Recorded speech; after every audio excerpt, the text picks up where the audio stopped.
తమ్మనైల్లో చూశారు. అసలు PhonePe balance check చేయొద్దని ఎందుకు చెప్తున్నా అంటే బ్యాలెన్స్ చెక్ చేయొచ్చు, కొన్ని కండిషన్స్లో చెక్ చేయకూడదు. ఎలా అంటే ఇప్పుడు కొత్త స్కామ్ అనేది బయటపడింది. అది మన Kerala government next Tamil Nadu government అనేది అలర్ట్ చేసింది. మీరు కూడా జాగ్రత్తగా ఉండాలి ఇలాంటి స్కామ్ల పైన. అందుకే ఈ వీడియో చేస్తున్నాను. ఎవరైనా సబ్స్క్రైబ్ చేయకపోతే ఈ ఛానల్ ఫస్ట్ అయితే సబ్స్క్రైబ్ చేసుకోండి, లైక్ కూడా చేయండి. మ్యాటర్లోకి వెళ్తే, మీకు మీ అకౌంట్లో బ్యాలెన్స్ అనేది క్రెడిట్ అయితే మీరు వెంటనే చెక్ చేయొద్దు. ఎందుకంటే ఆల్రెడీ అందులో స్కామర్స్ పంపించిన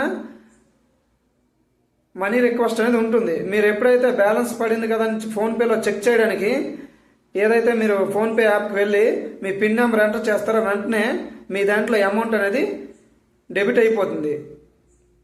కాబట్టి మీరు చాలా జాగ్రత్తగా ఉండాలి. అది మరి జరగకుండా ఎలా ఉండాలి అంటే, జరగకుండా ఎలా చూడాలంటే, మీరు ఒకవేళ బ్యాలెన్స్ పడింది అనుకో, ఒక 15 నిమిషాల తర్వాత బ్యాలెన్స్ చెక్ చేయడము అలా ఏదైనా చేయండి. లేదు అంటే యోనో అలాంటివి ఏమైనా ఉంటే ఆ యాప్లోకి వెళ్ళి చెక్ చేసుకోండి. కానీ ఫోన్పేలో మాత్రం చెక్ చేయొద్దు. ఒకవేళ మీకు ఇంకోలా ఇచ్చేయాలి అంటే మీరు బ్యాలెన్స్ చెక్ చేసుకునేటప్పుడు రాంగ్ పిన్ అనేది ఎంటర్ చేయండి. వాళ్ళు ఒకవేళ మనీ రిక్వెస్ట్ పంపించుంటే అది క్యాన్సిలేషన్ అయిపోద్ది. అర్థమైందా? రాంగ్ పిన్ ఎంటర్ చేయండి ఫస్ట్ బ్యాలెన్స్ చెక్ చేయాలంటే.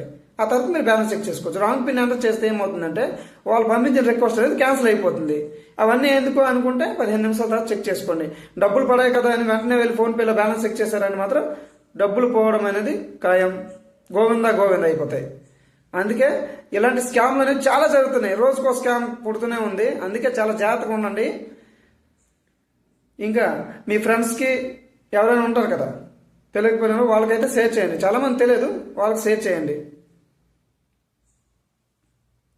ఖచ్చితంగా లైక్ అయితే చేయండి.